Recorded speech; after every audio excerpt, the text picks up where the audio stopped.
Alrighty, back on the 4440 here. We're got a pile of parts there. That's drive shaft for the guy's corn head. He wanted me to put it together, so got the bolts tightened down here. Gonna put the clutch piston in. I got the O-ring in there. I got a pretty good chamfer on here, so it'll probably go on alright.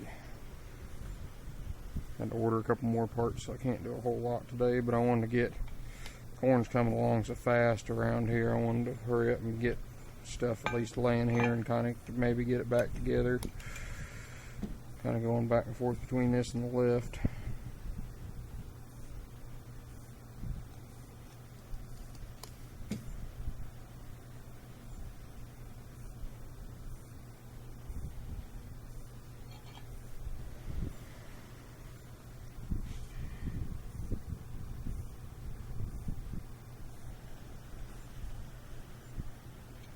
That's pretty easy.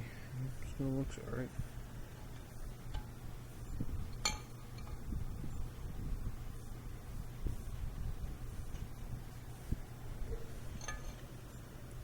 Just making sure I don't cut anything.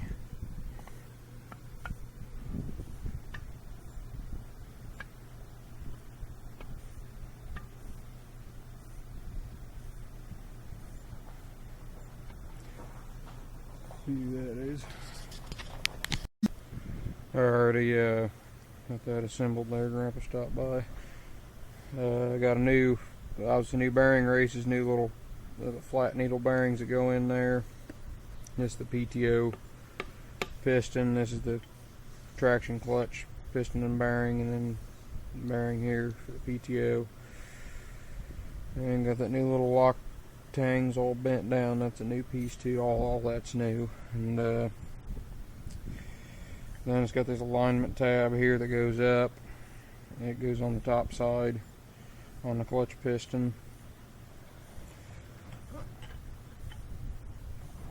And then I had to flip this over and put the springs there and the keepers, or the washers, and then it's got keepers, but I ordered new keepers.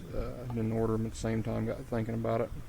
My uncle thought I ought to go ahead and replace them, so went ahead and ordered those. So probably about done on this here for a day or so till those come in. Alright, I got the snap ring and all this crap back down in here. Put new springs and little clips right here on the you can see there on the holder for the pistons, and so I'm about ready to do that. I gotta put that back in there, and I'm ready to slap it back in the tractor then. Alrighty, getting close to getting things all buttoned up. It rolled back together real nicely.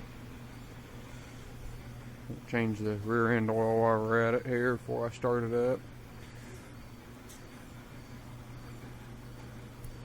Get some hoses and linkages and everything hooked up, and it'll be ready to fire it up here before long. That throttle linkage is kind of bugger. I don't know why they didn't put the injection pump on the other side of the engine like Cummins did and give you a little more room for working like that. But I don't know. Alrighty, other than the batteries, everything's hooked up, ready to go again. Put this in, and it tells you about anything you do in the service manual. Splitting the tractor, engine, any of that stuff. It says this is the first thing you gotta do. Just take the heck with it. Take the live shaft out of it here. This runs the lube pump for the transmission, and it runs something else too. I'm not sure what else. There's two things it runs. It's a 7/16 shaft. There's 7/16 or half-inch hex shaft. Runs up into the flywheel.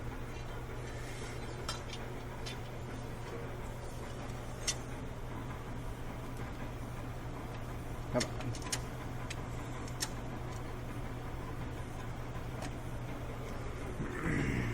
There we go. And it just goes in like that, and there it's in the flywheel, and then there's a plug you screw in there and holds it. this plug here, I'll put a new O-ring on that, but yeah, it just says it's behind the top link bracket on the 3-point. And so just a little tidbit information there. The whites, when the Olivers had a live shaft too that you had to take out, was a spline shaft, a little more complex than that one. But then I think when they came with the over-under, they did away with that and did some other coupling there where the over-under is. I know the whites were that way, but anyway. Well, as you'll see, we're out of the shop here. Put it up into any range. Starting A here. Pressure at 170, push it in, drops to 0. Let it back out though, go to 170. And dropped right into gear, just like it's supposed to. Had it out here about 15 minutes messing around with it.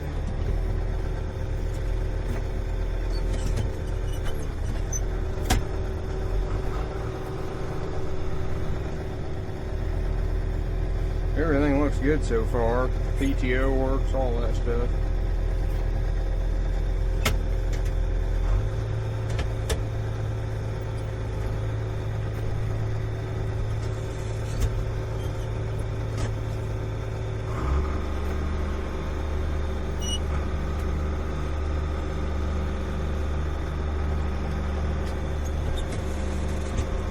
It drops right in. And you press the clutch in to stop, and it, starts to slow down. It doesn't just keep going and going and going like it had been.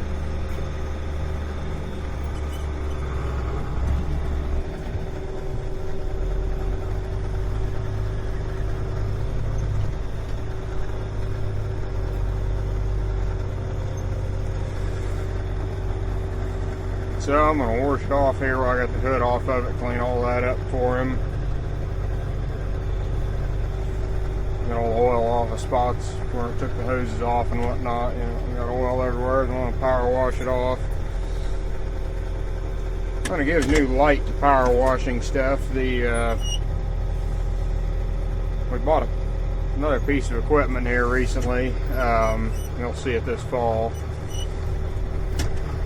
And we bought it off a guy who had John Deere, and he had switched to Case IH, and he said he switched because they went to pick up a tractor one time from the dealer, and they hadn't washed it off, or the oil leak where it had been leaking oil, it hadn't washed any of that off. They just changed the seal and sent it back, and said there was mud all over it because they'd been moving stuff around a lot with it, and they didn't bother to wash anything off. And this is in the winter time, and they said, we don't have the money anymore or it costs too much to wash stuff off without an extra charge. And so he said he went home and traded his John Deere stuff off on Case IH. But anyway, so that kind of gave me some light, or I figured start washing stuff off. It always helps to keep the customer happy and whatnot.